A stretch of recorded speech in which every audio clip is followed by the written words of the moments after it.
안녕하세요. 사학연금공단입니다. 지난번에 이어서 퇴직 예정자라면 궁금해하실 퇴직 예정자 상식 A to G 2탄으로 돌아왔습니다.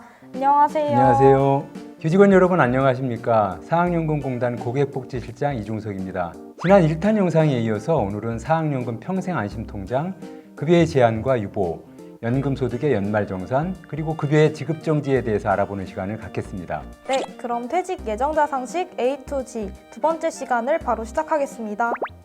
사학연금 평생안심통장이라는 게 있다고 하던데 어떤 것인지 설명 좀 부탁드리겠습니다. 네, 우리 사학연금은 원래 법에 따라 국세 체납 처분 이외의 연금 수급권 압류는 불가하나 부득이한 사정으로 압류 상태인 경우 개인 통장에 입금된 연금은 압류가 될 수 있습니다. 이러한 경우 민사집행법 제195조에 의한 최저 생계비를 보장하기 위해 사학연금 평생안심통장을 활용해서 월 185만 원의 금액에 대해서 압류를 방지함으로써 교직원 여러분들의 생활 안정에 도움을 드리고 있습니다. 우와, 큰 도움이 되는 정보네요.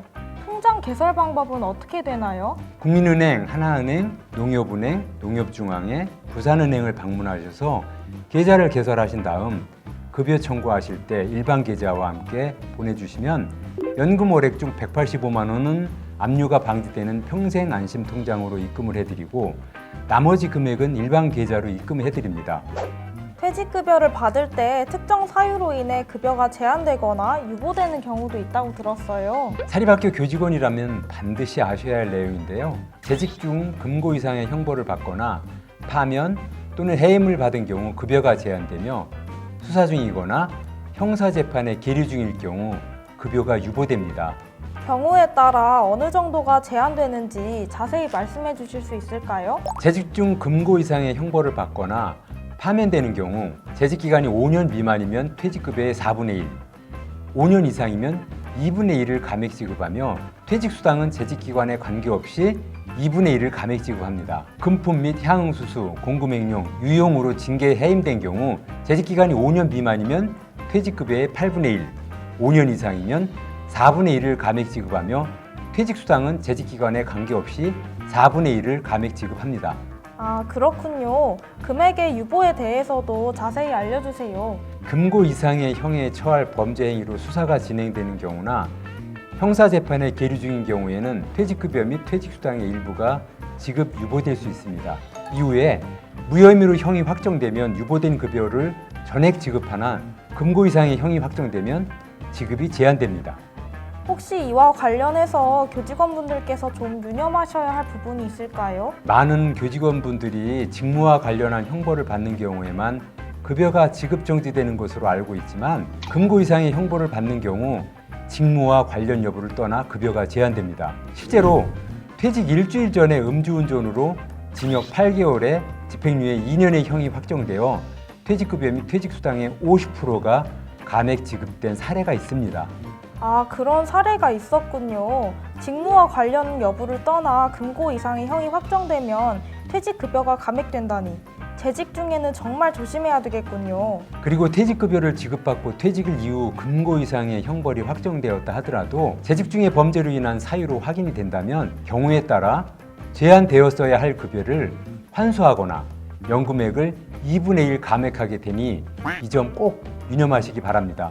연금소득 연말정산에 대해서 설명해 주세요. 먼저 연말정산이란 당해년도 1월부터 12월까지 지급한 연금 지급액에 대해서 납부할 세액을 재계산 후 이미 원천 징수한 세액의 합계액이 그 금액보다 적은 경우에는 그 차액을 추가로 징수하고 많은 경우에는 환급해주는 제도입니다.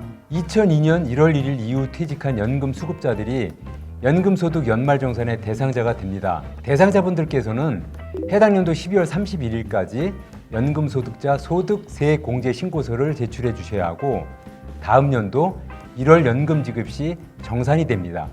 그렇다면 연금소득 연말정산과 관련해서 반드시 알아야 할 게 어떤 게 있을까요? 재직 중에 연말정산은 카드공제 및 의료공제 등 다양하게 공제되죠. 그런데 연금소득에 대한 연말정산은 부양가족에 대한 인적공제만 해당됩니다. 다음 년 1월 10일 전까지 인적공제가 확정되니 부양가족의 변동이 있는 분들께서는 꼭 참조해 주시기 바랍니다. 혹시 퇴직급여를 받다가 급여가 정지되는 경우도 있나요? 급여의 지급 정지에는 전액 정지와 일부 지급 정지로 나눌 수 있습니다. 전액 정지 대상은 사학연금을 받는 분이 직영연금인 사립학교 교직원, 공무원, 군인으로 재임용되거나 국회의원 같은 선출직 공무원, 그리고 국가 또는 지방자치단체가 전액 출자 출연 기간에 근무하는 자로서 공무원 전체 기준소득 월액 평균액의 1.6배 이상을 받는 분들이 그 대상입니다. 그럼 연금의 일부 지급 정지는 어떤 경우인가요? 연금의 일부 지급 정지는 연금 수급자가 연금 소득 외에 다른 근로소득 또는 부동산 임대소득 등 사업소득이 있고 이를 포함한 소득 월액이 전년도 공무원 평균 연금 월액을 초과하면 연금 월액의 2분의 1 범위 내에서 연금의 일부를 지급 정지하게 됩니다. 그렇다면 혹시 소득이 얼마 이상부터 지급이 정지되나요? 2023년도 기준 소득공제는 월 기준으로 약 250만 원 이상이면 연금이 일부 정지될 수 있습니다. 통상적으로 퇴직 후에도 소득이 지속적으로 발생할 수 있는 임대사업자나 의사분들께서 이에 해당될 수 있습니다. 아, 그렇군요. 저희가 1탄에서 예상 퇴직급여 조회에 대해 말씀드렸는데 혹시 연금 정지 예상액도 미리 알 수 있을까요? 예, 물론 가능합니다. 먼저 공단 홈페이지에 접속하셔서 상단 메뉴 제도 안내를 클릭하시면 연금 모의 계산 아래에 연금 정지 예상 계산 탭이 있습니다. 여기를 클릭하시면 총 근로급여액, 사업소득 금액, 본인 연금 월액에 따라서 연금 정지액을 조회해 볼 수 있습니다. 지금까지 사학연금 퇴직 예정자라면 궁금해하실 내용들을 2차에 걸쳐 말씀드렸는데요. 퇴직 예정자분들께서 많은 도움이 되셨으면 좋겠습니다. 퇴직 예정이신 교직원분들께서 많은 도움 되셨길 바랍니다. 더 궁금하신 내용 있으시면 사학연금 드림콜센터 1588 4110으로 연락 주시면 더 많은 정보를 친절히 안내해 드리겠습니다.